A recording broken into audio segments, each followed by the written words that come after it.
James O'Keefe had an update. So we watched this James O'Keefe video yesterday where people texted him threats on his life. They were just like, you get out or we're going to kill you, whatever the fuck it said.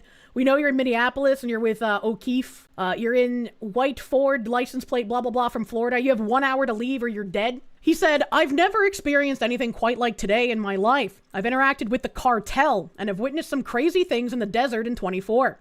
But what strikes me is how organized these agitators in Minneapolis are. They have spotters everywhere in the city and suburbs, on street corners, even 30 minutes away from downtown. They have people at hotels that work with them, signal to them, which making it difficult for us to lose our tail once my cover was blown. Usually I lose a tail. Not this time. We switched locations 3 times, and I recorded and posted this while leaving Wayzata, while they were still surveilling. We all agreed we must make the threats public ASAP, even if we had people still in the field with hidden cams. Earlier around noon, while Cam Higbee released his report on the signal threads, I was inside what appeared to be a fully autonomous zone. No police presence. The police were told to leave. I identified myself as Press, and they said they will kill Press and will not let me leave. My skin was fully covered because it was so cold, but because they couldn't verify who I was, they screamed and started throwing ice bottles at us. One hit, whoever the fuck this person is, Shane War Rhino Crutchtenma, I don't know who that is, a Marine who was with me. They patted him down like they were the authorities, attempting to confiscate any weapons. They were set to destroy our vehicle before we even got into it. I will have a full video report shortly. Considering what we just watched in that other video of them strongly believing that like that random journalist lady was ICE, threatening her, being like, prove you're not ICE. So it's like, how do you prove the negative? Like they're not wearing any ICE vests. They don't have any badges. Like what are they supposed to show? What could they even show that would convince these delusional retards? But now there's like James O'Keefe is saying that they got patted down as if these fucking delusional lunatics were authorities. So once again, it's okay for these communists to pat down journalists and average citizens to disarm them, but they are perfectly able to carry around firearms for whatever reason they deem necessary. They do not care about the Second Amendment. They do not care about the right to bear arms. They only care about being able to exploit your principles in order to arm themselves and kill you. The bigger picture here is more important. I'm angry, but not at the agitators. I find myself already angry at the people who don't understand what we're dealing with and will do nothing about it. When I got to the suburbs, I felt like I was in a simulation. I'm glad James O'Keefe is saying the exact same shit I've been saying for months now. That makes me feel fucking great. Because I feel like O'Keefe is much smarter than I am. So it's nice to have that like reinforcement, you know? Like, holy shit, you can no longer stick your head in the sand and say, I just want to grill, bro. It's too late for that. Defend your right to grill. I believe the American people need to wake up. This moment is a warning about where we're headed. Fear pushes people to care only about their money and their families. I get it, but when fear turns inward, when self-preservation and greed replace moral courage, evil goes unchallenged.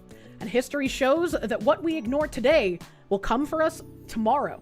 Ironically and incredibly, I see these communists do not fear death in the same way most good people seem to. The only thing the communists fear is exposure itself. And that's good news because it may be our only option. Which I guess is an interesting thing to say, because you have all of these leftists constantly saying like, you know, ICE and those people, they're Nazis, they're the Gestapo, they're spiriting people away, they're literally killing us in the streets. But then they actually go and physically confront the ICE officers. And it's like, if you really believed that these were violent Gestapo here to just literally murder you indiscriminately, you wouldn't be getting up in their faces, because that's what you believe they're going to do. So it kind of gives away the game that, like, I don't think these people understand what they're saying entirely. And maybe that's where the disconnect is. Because they're like trying to believe all of these contradictory statements at once because they've been programmed to be a useful idiot, to be a lamb to the slaughter in the advancement of the communist goals. And it makes you feel bad for the individual, because it's like, why are you doing this, man? These people are not delusional. They know exactly what they're doing. That's where I'm going to pause. When you have these communist agitators, you have different classes. They are all equally dangerous. So I'm not saying one is less dangerous than the other. All right. There are the deceitful liars who know what they're doing, who know how to lie, and who know how to play the optics game in their favor, right? Those are the malicious liars who know exactly what they're doing and are working on communist ideology. And then there are the useful idiots who have been indoctrinated and propagandized by that ideology. Those are the delusional people. They are the ones who believe that they're in some, like, Star Wars movie as the main character, being the good guy, protecting the little innocent immigrants from the Gestapo. Which is why a lot of the shit that they do and say doesn't make sense. Because, again, they're not the malicious liars. They've been propagandized. That doesn't make them any less dangerous or any less of a problem, but they're delusional. Keith finishes by saying, I'm dead serious about investigating the prosecutors themselves if they don't hold these Minnesota fraudsters and violent mobsters accountable for what they're doing. Stay tuned for videos. And then to cap off like this part of it, some guy said, top 3 reasons it's okay to be shot according to the left: talking to people who hate you at college campuses, being a healthcare CEO, being the current president or a federal law enforcement officer. Top 3 reasons it's not okay to be shot according to the left: trying to run over an ICE officer with your car, using shovels and brooms to assault ICE officers, grabbing for a weapon while being detained. Literal inversion of reality. And then this guy saying, maybe in 30 years, when wounds aren't as fresh, someone will make a brilliant media highlighting the pitch black humor of the fact that ICE has thus far only killed white citizens and anti-ICE actors have only killed immigrants. You know? Wait, did ICE actors kill someone? Just a reminder that the last person to shoot at ICE had bad aim and killed several immigrants. Yeah. I don't remember when it was, but we covered it when it happened. Some guy tried to kill ICE agents and instead killed the illegals that ICE was detaining. Like, actually wild story if you think about it. I don't think people fully appreciate what's being exposed here by Data Republican. Anytime there's an incident in Minneapolis, you could pull the addresses on the block and you will literally find them full of fraudulent businesses. From healthcare to daycare to NGO and other nonprofits. The entire ecosystem of Minneapolis is dependent on government money.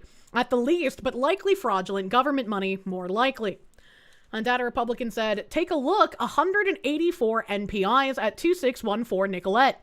That's just healthcare providers, not including childcare, and none of them are on an exclusion list. And then they tag a Doge, and it's this giant file of all of these businesses registered at this one address. I don't know how they get this. I don't know how they find this shit. I'm not like elite Hackzors mans. I have no idea what I'm looking at, but I can see all of the addresses and the people that it's registered to. Kind of fucking wild. If they're such great and wonderful people, they can be great and wonderful people in their own country. Yeah. If they're great and wonderful and they provide anything, then surely they can build up their own countries to be better once they're deported, right? Tim Walz's National Guard was ordered to hand out donuts and coffee to left-wing agitators at the federal building and to wear colored vests to keep the heat off of them, and instead on the feds.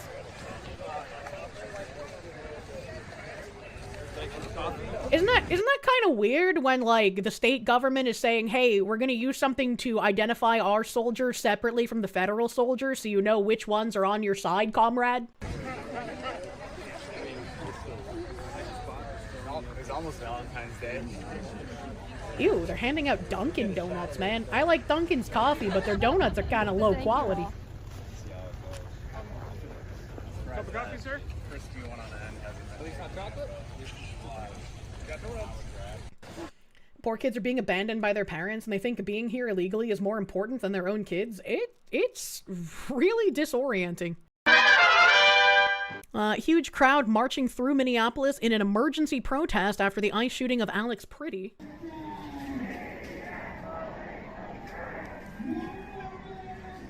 They can't afford Krispy Kreme.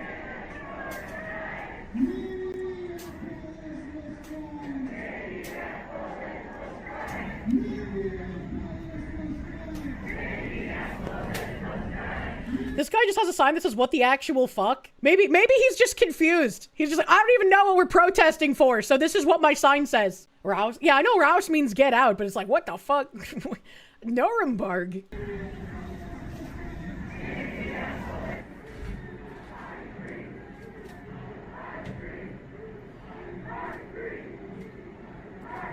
He lost the way.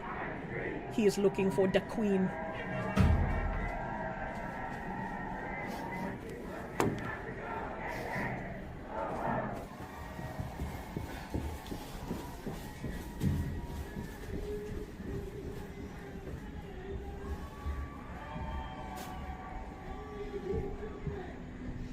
the unemployed people. Well, it's the weekend, so the walking plebs.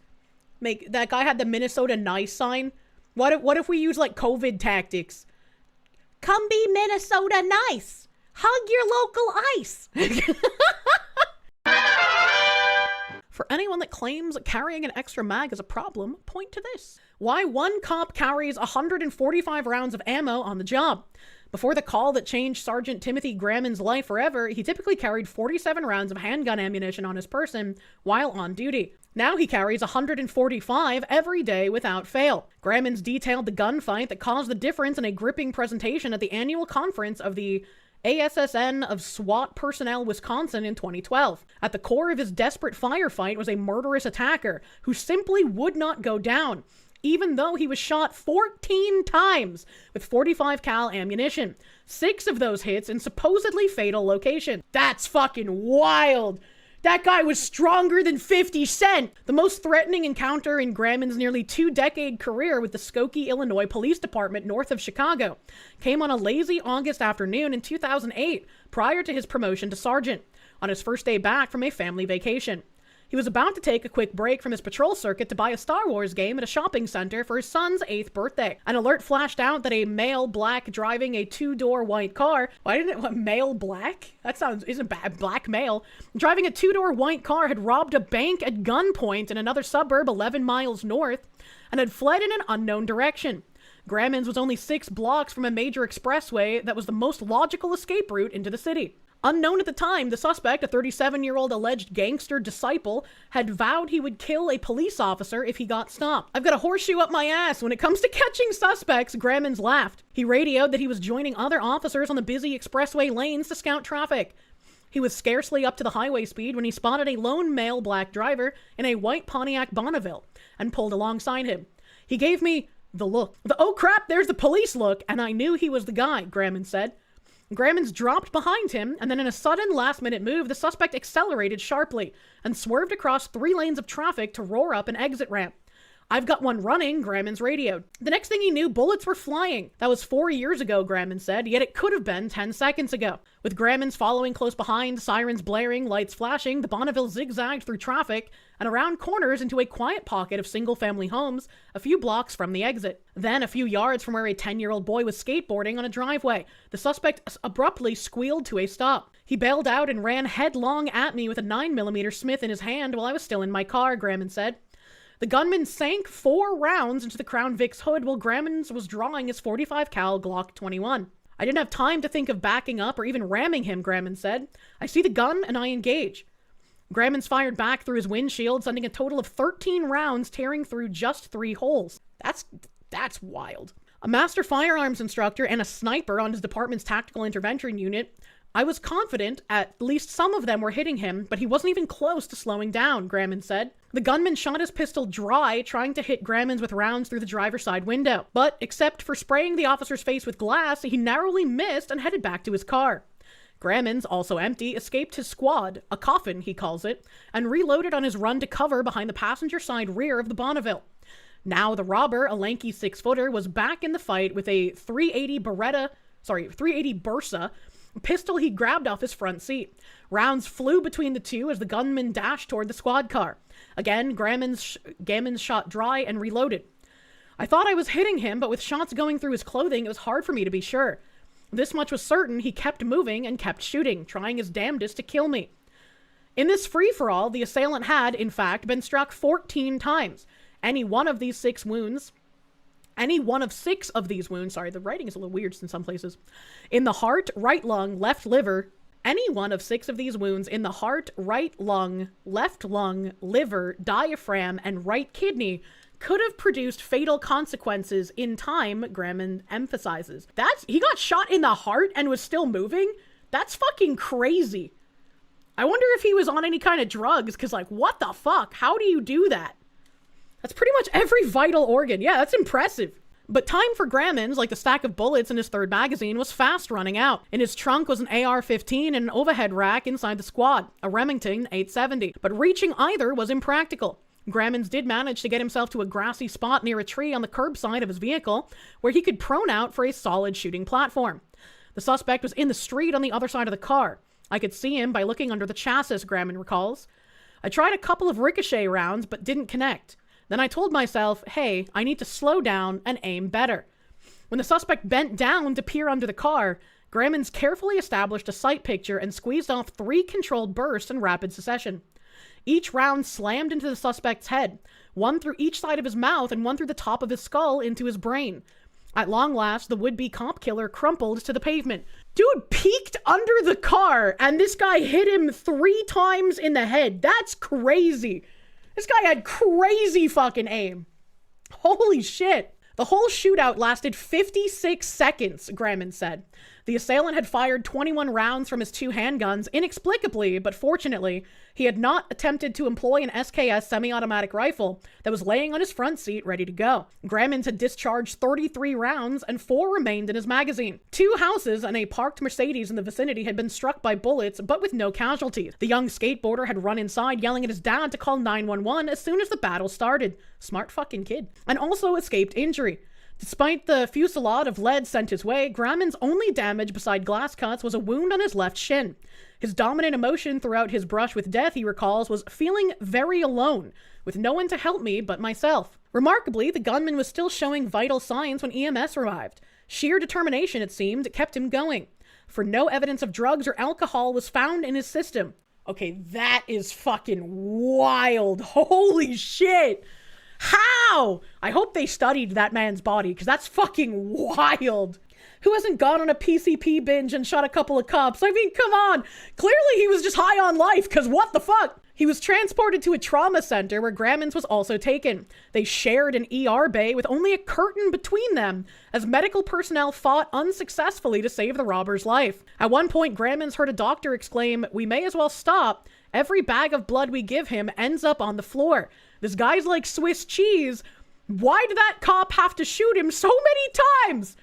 Grahman's thought, he just tried to kill me. Where's that part of it? Yeah, what the fuck kind of doctor is that? Dumb piece of shit. When Grahman's was released from the hospital, I walked out of there a different person, he said. Being in a shooting changes you. Killing someone changes you even more. As a devout Catholic, some of his changes involved a deepening spirituality and philosophical reflections. Potato, potato. He said without elaborating.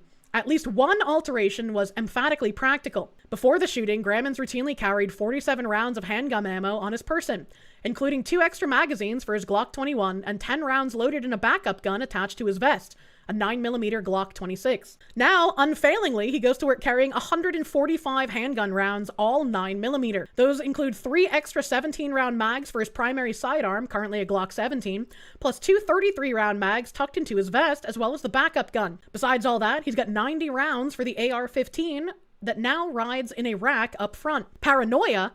Grahman shook his head and said, preparation. Yeah, that's fucking wild. Bro will never be lacking again. Yeah, that is fucking wild. And yeah, I mean, I've never personally, thankfully, ever had to be in a self-defense situation. But I always say that, like, people, I think, take for granted how much being in a shooting will affect someone. Nobody normal wants to have to shoot someone. And if you have to, in order to save your own life, you're going to be mentally dealing with the, like, I've taken a life, even if it was rightfully so because they were going to kill you. That's going to be in your mind forever. This was a wild read. Thank you for linking it. This was crazy. This happened, this article was in 2013. A 2013 article. That's crazy, bro. We have the Minnesota Chamber of Commerce released this letter on behalf of more than 60 CEOs of Minnesota-based companies today. Open letter from CEOs of large Minnesota-based companies and associations. The business community in Minnesota prides itself in providing leadership and solving problems to ensure a strong and vibrant state. The recent challenges facing our state have created widespread disruption and tragic loss of life. For the past several weeks, representatives of Minnesota's business community have been working every day behind the scenes with federal, state, and local officials to advance real solutions. These efforts have included close communication with the governor, the White House, the vice president, and local mayors. There are ways for us to come together and foster progress. With yesterday's tragic news, we are calling for an immediate de-escalation of tensions and for state, local, and federal officials to work together to find real solutions. We've been working for generations to build a strong and vibrant state here in Minnesota, and will do so in the months and years ahead with equal and even greater commitment. In this difficult moment for our community, we call for peace and focused cooperation among local, state, and federal leaders to achieve a swift and durable solution that enables families, businesses, our employees, and communities across Minnesota to resume our work and build a bright and prosperous future. Yeah, maybe, I don't know, tell the protesters to not impede lawful enforcement of our immigration laws? Like, I don't know, man. Like, what? Your governor literally called ICE a Gestapo? Yeah, this seems like very, I wonder how many of these companies are working with, like, Bridge. I wonder. I have to do some cross-examinations here. Also, I didn't know Land O'Lakes was based in Minnesota. The list of companies here, we have 3M, Alliance, Alena Health, Ameriprise, Anchor, Anderson, API Group, Best Buy, Boston Scientific, Blue Cross Blue Shield Minnesota, Cargill, Carlson, Centra Care, CH Robinson, Children's Minnesota, CHS, Delta Dental, Deluxe, Donaldson, ECMC Group, Ecolab, Essentia Health, Fairview, Faribault Mill, I have no idea what that is, Gardner, General Mills, Gillette Children's, Greater MSP, Hazelden Betty Ford, Health Partners, Hormel, Kraus Anderson, Land O'Lakes, LDI, it looks like, Marsden, Mayo Clinic, Medica, Medtronic, Minnesota Business Partnership, Minnesota Chamber of Commerce, of course. I can't see what that rock and shark looking thing next to it is. Minnesota United FC, Minnesota Vikings, Minnesota, I can't read that one that's like a green mountain with a hat on it. Mortensen, New Horizon Academy, Envent, Patterson, Pentair, Pipa Sandler, Prime something or other, Red Wing, Ryan, Securian Financial, Sleep Number, SPS Commerce, Target, Tenant Company, Thrivent, Toro Company, United Health Group, Bancor, Winnebago, and Excel Energy. A lot of insurance. Yeah, there's a lot of healthcare companies on there. Interesting. Tampon Timmy, what the fuck are you doing? Comparing Anne Frank to illegal aliens being deported is some next level alarmism. Not a single local mainstream reporter will call it out either. We have got children in Minnesota hiding in their houses, afraid to go outside. Well, actually, we have children freezing outside because their parents refuse to open the doors for their children. Many of us grew up reading that story of Anne Frank.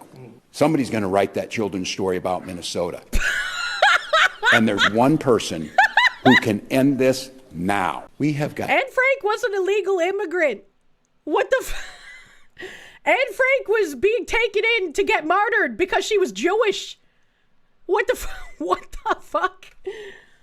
The sign language looks like a massive fucking bozo. I saw fucking Hurtful Onions saying, stop comparing me to this lady or something. Like, I guess people were asking why that was his new job or some shit as a joke. Tim can end all of this right now. He can, but he doesn't want to. He wants to keep making it worse. Horrifying new details. Here we go. The invasion of City's church was even worse than we thought. Agitators blocked stairs so parents were unable to get to their children at Sunday school. One told a kid, "Do you know your parents are Nazis? They're going to burn in hell." Fear that the agitators may have guns underneath their jackets. I guess I can turn BGM back on. Additionally, when the agitators began shouting, all the parishioner could hear was shoot. Victim 4 informed agents that members of their parish attempted to retrieve their children from the childcare area located downstairs, but the agitators were blocking the stairs, and the parents were unable to get to their children. Victim 4 recalled one agitator was threatening, aggressive, and intimidating towards parishioners.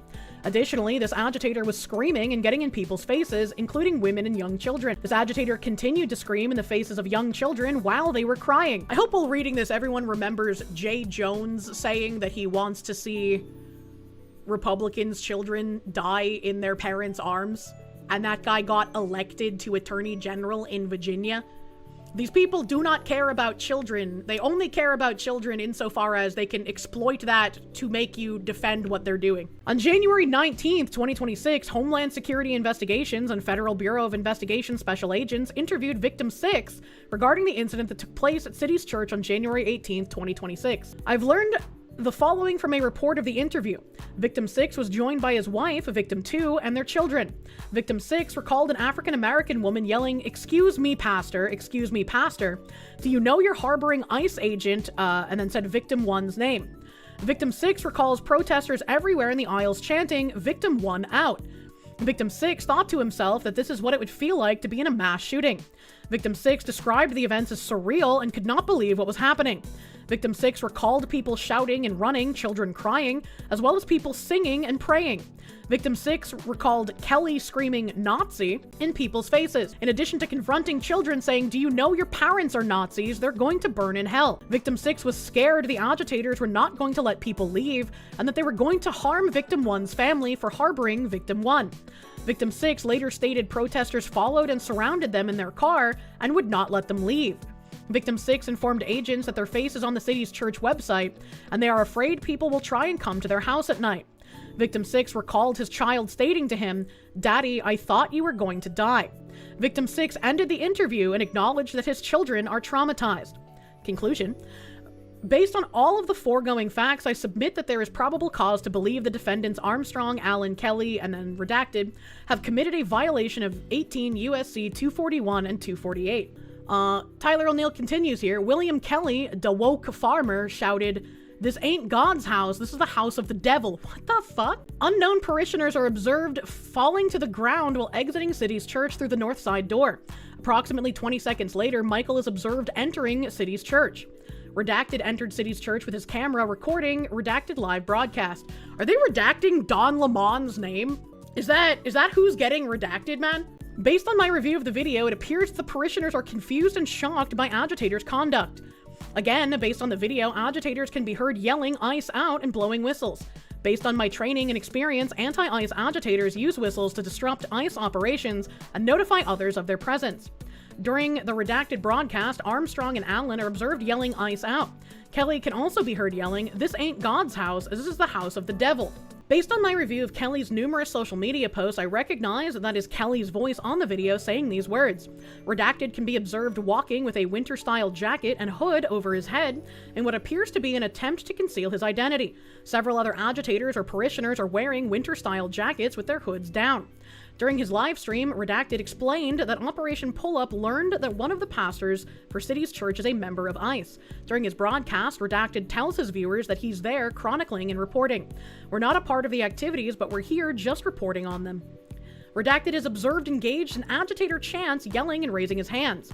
Redacted stated, "I'm looking at a young man who's in the corner." Interviews on victim witnesses. Victim 4 noted after the protest began, approximately 50 members of the congregation were stuck towards the front of the church. Victim 4 informed agents that aisles are already narrow to begin with, and the agitators who occupied the center of the sanctuary made it nearly impossible for parishioners to get out and leave. That's really fucking scary, man. One woman broke her arm? What? According to SPPD computer-aided dispatch, Victim 2 broke her arm exiting through the city's church office door when proceeding towards Saratoga Street. When Victim 2 came out of the door and was running, she slipped and broke her arm. I believe this is documented in Redacted broadcast as described above. Per the report, Victim 2 advised the SPPD that they were terrorized, our children were weeping, college students and young women were sobbing, it was impactful, and it will take time to work through. I guess the champions of women's rights proceeding to cause a fuss leading to a woman breaking her arm classic. I genuinely do not get how these people see themselves as, like, the good ones. Victim 4 informed agents that members of their parish attempted to retrieve their children from the childcare area downstairs. We read that already. That was in the first post. What's this one? Beep, beep, beep, beep, beep, beep. They cannot pretend to be a house of God while harboring someone who is directing ICE agents to wreak havoc upon our community and who killed Renee Good, who almost killed a 6-month-old baby. Enough is enough. I'm a reverend on top of being a lawyer and an activist. What the fuck are they talking about? Make no mistake, this church invasion was an atrocity. Sadly, Democrats like Jacob Frey are carrying water for the agitators. Judges denied arrest warrants for 5 of the 8 charged defendants. But Harmeet Dalal says this isn't over. Stay tuned. On Sunday, anti-ICE agitators invaded the sacred space of a church in the middle of service. They marched down the aisles and split the sanctuary in half, surrounding and isolating groups of the congregation from the pastor and terrifying children. At one point, they shouted, "Who shut this down? We shut this down." The Justice Department has arrested some of the ringleaders of the church invasion, and Assistant Attorney General Harmeet Dillon has suggested these invaders— Wait, have I been pronouncing Harmeet Dillon incorrectly this whole time? —violated the evangelical Christians' civil rights. Hatman saying, people are shocked at the organizational capability of leftists and its scope. Agitators, politicians, government officials, all working in tandem. Do you think it ends with just a signal chat in Minnesota? Imagine the consensus building ops through online platforms and social media they regularly engage in. Botting, boosting, and subverting platforms. And this is what I've been saying. Don't underestimate your opponents just because they're delusional. They are very organized and they are very funded. Zero Hour also saying, why are Reuters reporters in the Signal app? It's a team sport. And he posts a picture. I don't know this lady's name, so I can't dive farther. But Reuters also being something that I've brought up in Bridge before as well.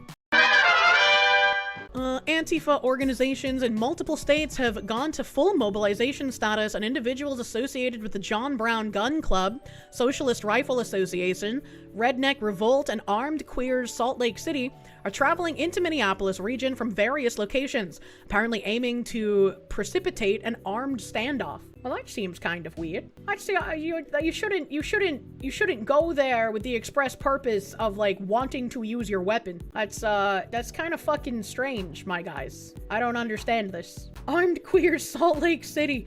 Imagine the smell coming from this image. Very, very odd. Scared me. I thought that was Kathleen Kennedy for a second. Minnesota Lieutenant Governor Peggy Flannagan works with the CAIR terrorist organization. Here, she tells us which anti-ICE organizations she belongs to, and also says that she got training herself and advises others to also. This was at a Detroit Lakes event. Her organizations, Immigration Defense Network, COPL, and Monarca. CAIR belongs to the Immigration Defense Network. It's in my previous work. So this is literally the second time this weekend as we've been doing an event where there's been breaking news that ICE agents are in the community. So this is not just an issue that impacts the Twin Cities, it impacts all of us. Watch out for each other, and I completely understand if folks have to go or there's other observers in this space, but just would ask that you get trained up, you learn how to respond in this moment. How many of you have gone through legal observer training so far? A couple folks. I know that there will be more opportunities to go through this training that will be offered online. The Immigrant Defense Network is available for folks. Monarca, that's through Unidos, is another place where people can look for training. I have gone through a Know Your Rights training, also legal observer training. It doesn't take very long, but it's really important. These people are like overly demented sovereign citizens. At least sovereign citizens can be funny. This is a CAIR Minnesota post to the Immigrant Defense Network, IDN, along with statewide and national partners. We're calling for a community vigil tomorrow, Wednesday, November 19th, 9 a.m. in St. Paul. So I'm assuming this is last year, late last year. Interesting. So that Immigrant Defense Network that she mentioned works with CAIR. From the leaked documents regarding how the Signal chat vets their admins, they require phone verification via calls and then a voucher from someone very high up. Amanda Kohler and Anita Smithson are friends with Flannagan. All three are admins. Rapid Response Volunteer Vetting Guide. There are different levels of vetting for different levels of security. Here are some general things to think about. Low risk, no need to vet, but do follow best practices below to ensure people are only sharing what can safely be shared in unvetted chats. Medium risk, turn on the chat setting to require admin approval and ask a series of questions to the person requesting to join via Signal. If they answer sufficiently, you can add them. High risk, create a form on an encrypted platform with the vetting questions and data you want. This link is sent to people known and trusted by people already involved who want to be verifiers and/or admin. Highest risk, admin chat, require a reference that you trust who can vouch for them and schedule a brief phone call with them. Vetting for verifiers and admin high risk. This is fucking... So yeah, I guess if they've identified what's her nuts, Lieutenant Governor, they have all this verification. Know what you said, but what you heard was you have all received your fuck around training. Make sure you do things that let you find out. It's really weird when sitting government officials are trying to encourage people to be some sort of like homegrown trained militia exactly? Like what? What the actual fuck?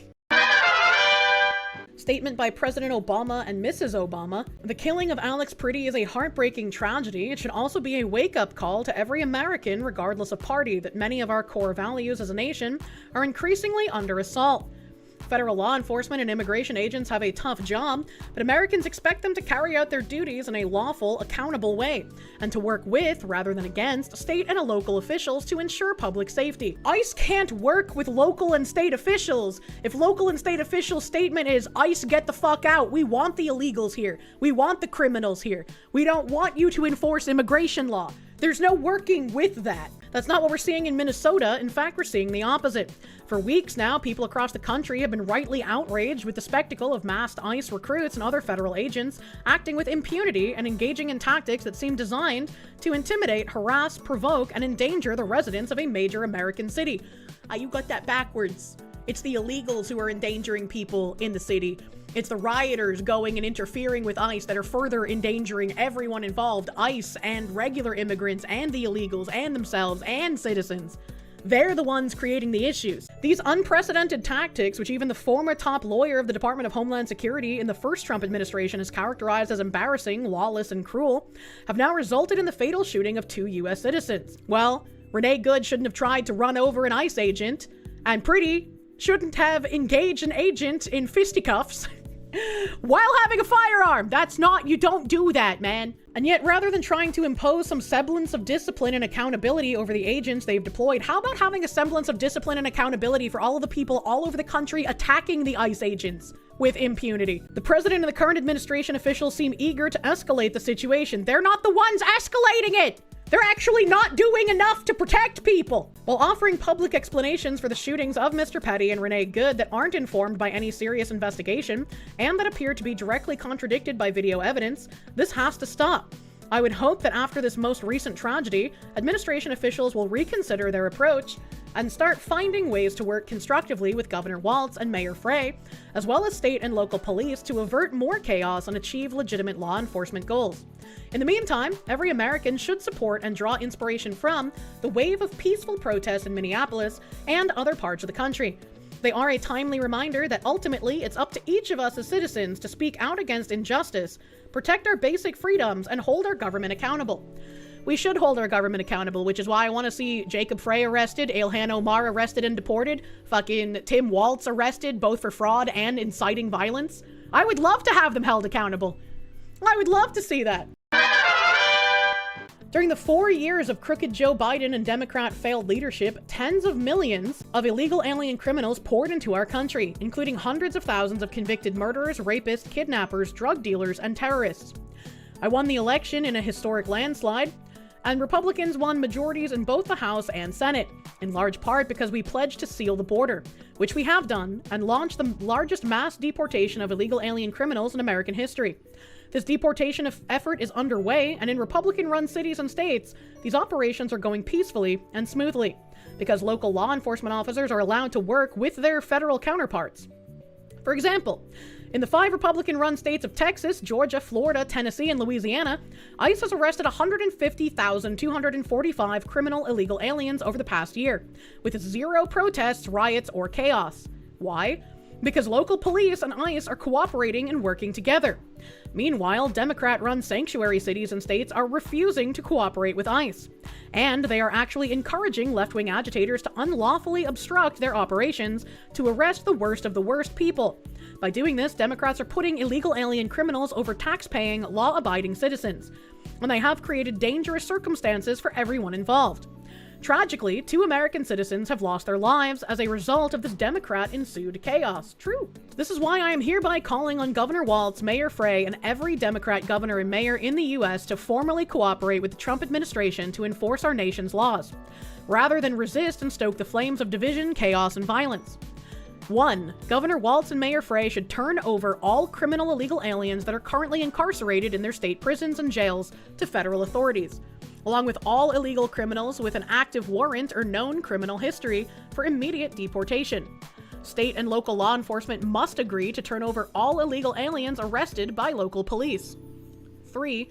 Local police must assist federal law enforcement in apprehending and detaining illegal aliens who are wanted for crimes. 4. Democrat politicians must partner with the federal government to protect American citizens in the rapid removal of all criminal illegal aliens in our country. Some Democrats in places like Memphis, Tennessee, or Washington, D.C. have done so, resulting in safer streets for all. In addition, I'm hereby calling on the U.S. Congress to immediately pass legislation to end sanctuary cities, which is the root cause of all of these problems. American cities should be safe sanctuaries for law-abiding American citizens only, not illegal alien criminals who broke our nation's laws. I mean, true, but aren't they already illegal? What other kind of, legislation needs to be passed, man? What other legislation needs to be passed? All of these requests are rooted in common sense and will provide the best possible circumstances to make America great again.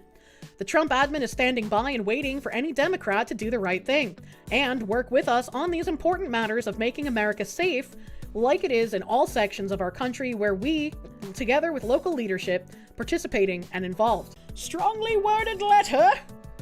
We need more strongly worded letters instead of action. Very, very strange. I've got strongly worded letter fatigue. Presented by States at the Core and Protect RP, like roleplay? Agenda, check-in and share, why respond to ICE, goals of ICE Watch, how to do it, staying safe, what next, more resources, a model for community defense. Agreements, support the training team to get through to the end, no unauthorized recording, put relevant comments and questions in the chat, speak for yourself, form your own experience, don't incriminate yourself or others. What the hell is even this? I guess this is from the Signal chat maybe? Share with the group. What are you feeling for your community or yourself? Please put your answers in the chat. Family Support Network Hotline. Why are immigrant communities being targeted so aggressively? Immigrants and other marginalized groups of people are caught in the crosshairs of a dangerous escalation of authoritarianism, says the authoritarian as they terrorize people. It's a training deck from the Signal leaks, Jesus Christ. Vulnerable people are easy scapegoats for those who would like to stoke fear and division in America. The projection is incredibly palpable. Authoritarians have and will persistently leverage disinformation on crime and the border to justify their attacks. Are they just telling us what they're doing? What am I reading? Scapegoating a group of people that are already marginalized is a characteristic of authoritarian regimes throughout history and around the globe. Aren't white people a global minority? Hold on, wait, they're just telling us what they're doing. Before we get into the nitty-gritty, documenting immigration and customs enforcement is legal and protected by the Constitution. See Reporters Committee for the Freedom of the Press for state-specific info. You have the right to record or film public officials, including law enforcement, ICE, police officers, sheriffs, in public and on your property. Without a warrant, law enforcement may not confiscate or demand to see your digital content.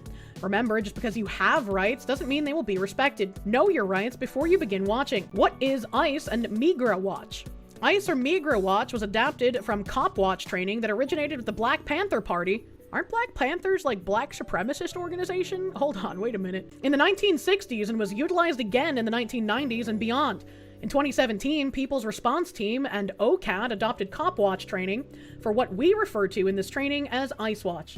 We focus on documentation and response because it's an effective way to get assistance to our neighbors in crisis. We are grappling with a new era of ICE enforcement. We believe that we are all safer when we stick together. I like how they say ICE Watch is not about interfering when that's literally what is getting people, unfortunately shot. What about that guy that bit off an ICE agent's finger the other day? We do this to protect our neighborhoods from immigration enforcement by ensuring our community members know their rights and have a plan, and to deter misconduct or aggressive activity by ICE agents. Document to get a better understanding of tactics. Support community members who are being targeted. De-escalate to stop violence against neighbors from any law enforcement agency. I don't think a single person has followed any de-escalation tactics. What the fuck? We are sharing our experiences and the training we have received from others over the years. We are not lawyers. We rely on the collective knowledge of our community to provide guidance and training for ICE Watch. What if you're the first to see something? Salute! S, size and strength, 5 to 6 armed agents. A, actions and activities, waiting outside of a marked Homeland Security van. L, location, at the corner of Central and Main Streets, east side of the street. U, uniform, wearing vests that say Police ICE on the back. T, time and date of observation, January 21st and 12:05 p.m. E, equipment and weapons. They have body armor and pepper spray.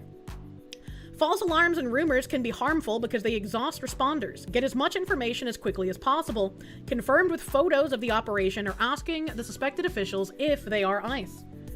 Salute is an actual army reporting method for reporting enemy activity. That's fucking wild, man. Unironic terrorist militia. What should you look for? How many agents are on the scene? Anywhere from 2, 4, or 6 agents for local operations targeting individuals in residential neighborhoods. More agents for workplace raids, 6 to 10. Major shows of force could include dozens of agents, but unlikely to see this in residential operation. Are they in riot gear? ICE doing typical operations in a residential area might not be in fatigues or tactical gear, maybe more equipped like plainclothes police. If you encounter ICE special response teams, you may see a beat car, tracked vehicles, long guns, and tactical vests. Are they in clothing or uniforms? Look for agents in tack gear, fatigues, jeans, khakis, or cargo pants, not uniformed municipal officers, unless you're in a jurisdiction with a 287G agreement. What should you look for? What do agents' vests say? You may see vests that say Police ICE, Police HSI, or ERO, but they may have on jackets that just say police. Increasingly, they wear no identifying markers. Also note that other law enforcement agencies have been deputized throughout the country to participate in immigration enforcement. What vehicles and plates to look for? Unmarked cars with dark tint and no plates. Common models are Ford Explorers, Chevy Tahoe, and Dodge Chargers. Always at least one agent inside. They may be driving minivans or SUVs with government plates, but more increasingly, pedestrian plates. Look for local or out-of-state plates, and if you're in a sanctuary city, you shouldn't see municipal plates. And these are the people that like fucking freak out when I'm like, hey, my delivery driver couldn't speak any English and couldn't communicate with me, so I sent a tip to ICE. It's just that easy. You don't need this entire like deck, man. Potential agent pictures. They even have an ATF guy in here. I haven't seen them shooting any dogs quite yet, actually. Doesn't seem that Trump is serious about ending this, or he'd have invoked the Insurrection Act and arrested and wiped them out already. I can't imagine why he hasn't. What's new? Large shows of armed force with multiple agencies meant to intimidate. South Shore raid, Millennium Park, show of force. Response to downtown LA protest. MacArthur Park, a DC deployment of National Guard. Masked armed agents surprise arresting people, identifying themselves as ICE or not. Sweeping up anyone in the area of an immigration operation, not just the target. Targeting of previously safe areas such as schools, daycares, churches, courts, and markets. There shouldn't be any safe areas for illegals in the country. Aggressive surveillance, arrest, and prosecution of non-violent protesters. Who else you might see? The Department of Homeland Security is allowing certain law enforcement components from the Department of Justice to carry out the functions of an immigration order. Agencies you may see involved in immigration operations include the FBI, the DEA, ATF, U.S. Marshals, and the Federal Bureau of Prisons. Not a playground game. Does it make sense that they racially profile any white male as ICE? It's a little wild, man. Racially profiling is okay when they do it. ICE's 287G program allows state and local agencies to act as immigration enforcement agents.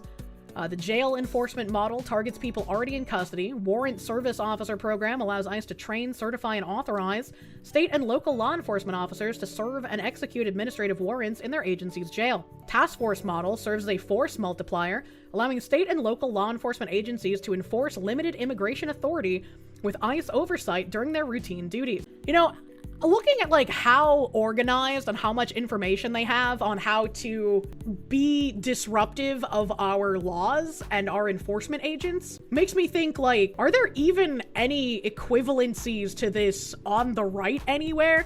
I don't even mean like doing illegal things like that, but just like a group that's like, hey, we got some crazy Antifa people here. Here's the names of the people. Here's the things they've been arrested for previously. Like, does that even exist? Is there any kind of organization for people that aren't just like crazy communist militia people?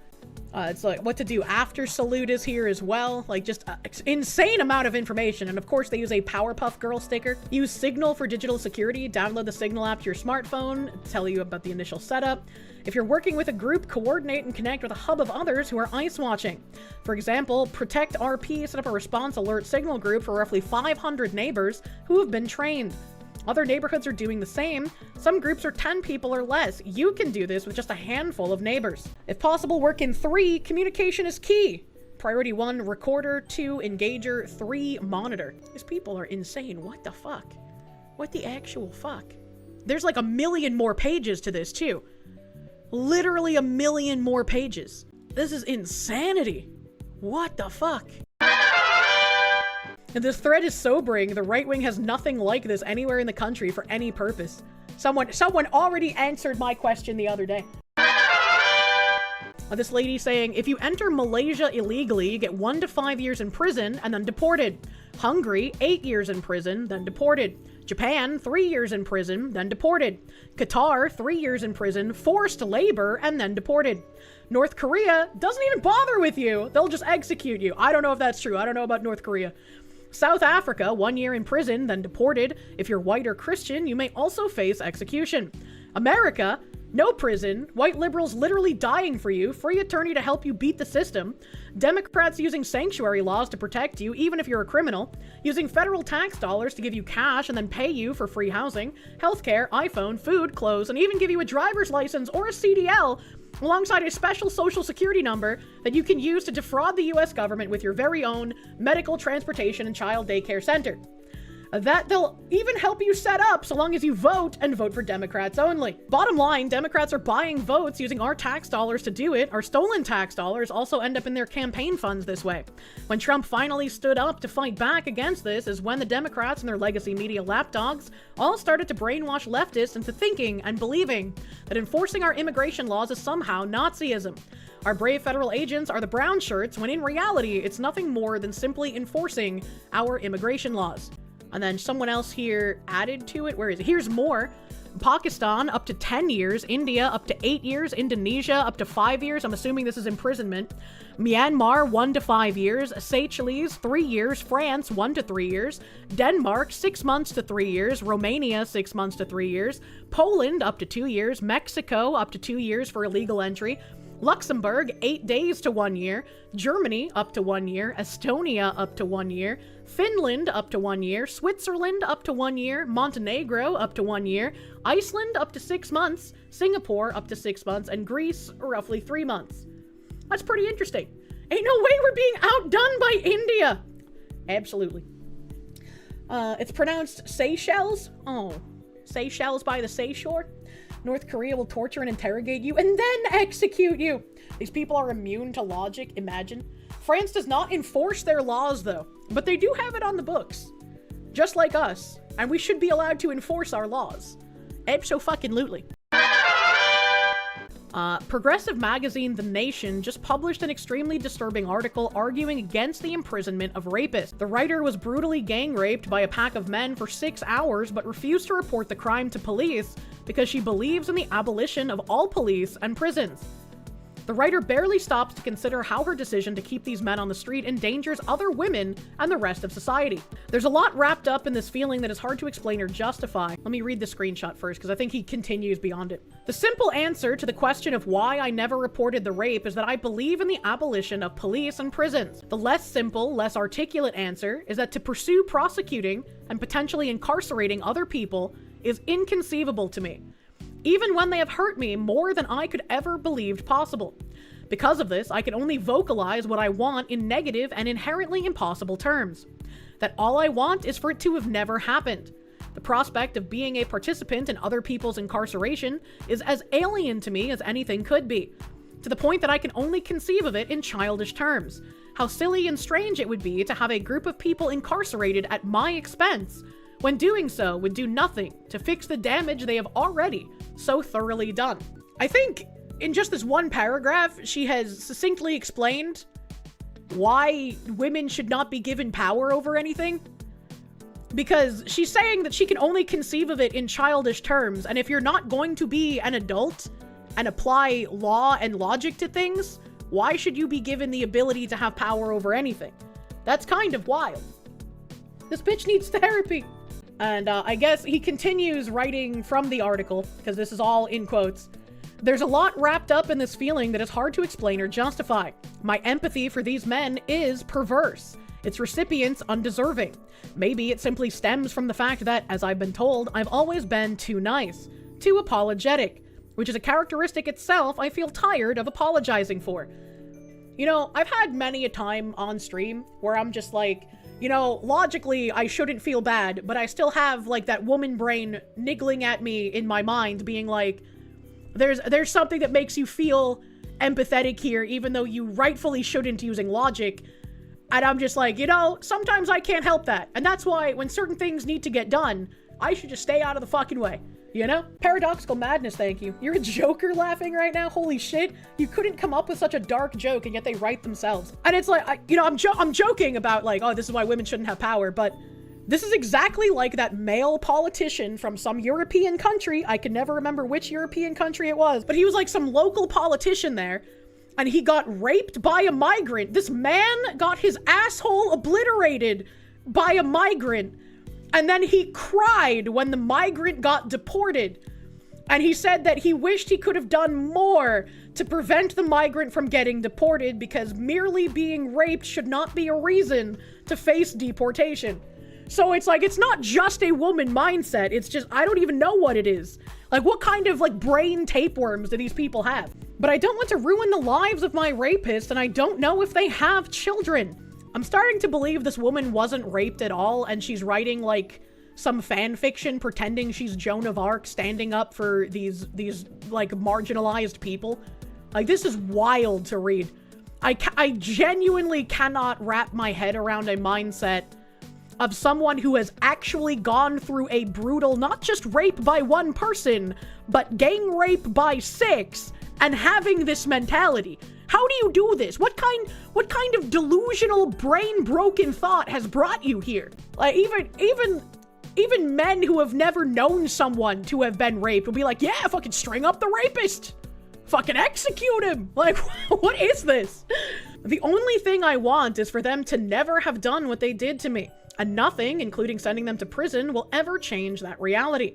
Outside of abolitionist frameworks, the suffering and pain caused by rape and other violent crimes become fodder for mass incarceration. When grief is so easily transformed into the justification for carceral and genocidal aims, it can feel as if publicly grieving for rape is an irresponsible or outright dangerous thing to do. I beg your finest pardon, dear retard? What the fuck? Genocidal aims? If you want to call it genocide, that we would like to execute the like most 1 to 3% violent criminals, yeah, sure, I guess, but like, what the fuck? You found the article. The dude who cried for his rapist was from Norway. Oh, this is the end of the quote, so this isn't the woman talking anymore. It's the Drew guy. He said, "Rarely have I encountered such a perfect example of suicidal empathy.